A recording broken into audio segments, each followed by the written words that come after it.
everyone, this is Charu, legal intern at Lexis and Company. This video is about an interesting case of Maqbul Fida Hussain versus Rajkumar Pandey. Personally, this is my favorite judgment because of the way the magistrate interpreted a balance between art and obscenity. So let's get into the video. Hussain is a famous painter.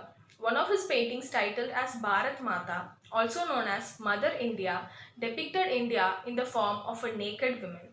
Hussain sold it to a private collector in the year of 2004, and in 2006 the painting was advertised in an online charity auction for earthquake victims. The advertisement of the painting led to protests and private complaints were filed in various parts of India. The Supreme Court consolidated and transferred the matter to Delhi. The trial court in Delhi issued summons to Hussain for the offences under Section 292 of Indian Penal Code, which punishes distribution of obscene materials, Section 294 of IPC, which punishes obscene acts and songs, and Section 298 of Indian Penal Code, which punishes expression intending to hurt religious sentiments. It was also alleged that Hussain was liable under Section 500 of Indian Penal Code, which punishes defamation. Hussain filed a revision petition against this trial court order. So coming to the decision of the appellate court, Justice Sanjay Kishan considered that art is an important tool of expression. Article 19(2) of Indian Constitution allows freedom of speech and expression to be restricted in the grounds of public decency and morality. Obscenity, that is offensive to public decency and morality, is not protected. As per Section 292 of IPC, a material is obscene if it is lascivious, if it appeals to the prudent interest, and if it tends to deprave and corrupt persons who are likely to read, see, or hear it.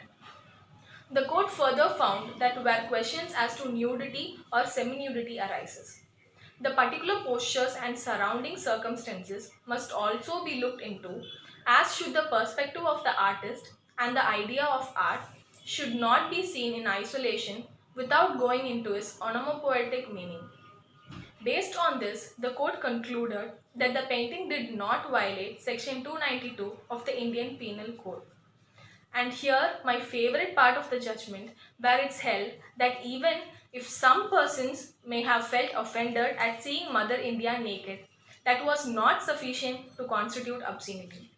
Even if some persons may have considered it more appropriate to clothe a woman or may hold more conservative views, this does not suffice to hold Hussain criminally liable.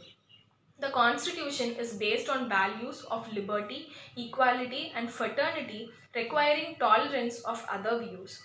A democracy must provide freedom to dissent and to express thoughts that we may hate. Intolerance has a chilling effect on freedom of speech. While there may be other fora to express discomfort or criticism against artistic work, the criminal justice system cannot be relied upon to make such objections. The court also held that Hussain was not guilty under Section 294 of IPC, which deals with prevention of obscene acts performed in public. The court held that Hussain had no deliberate intention to hurt religious feelings and was therefore not guilty under Section 298 of IPC. Offence under Section 500 of IPC, which deals with defamation, was not made out since there was no imputation capable of harming the reputation of the complainant. The court suggested that appropriate legislation be passed to address this issue. The Supreme Court of India later refused to entertain a petition seeking to prosecute Hussain for hurting Indian sentiments, holding that the painting was a work of art. I admired the ways the facts were analyzed and was very thoughtful. Google Bharat Mata painting if you want to see the painting involved in this case. So that's it for today's video. Like this video, comment your feedback, and subscribe to LexClick for more legal stuff.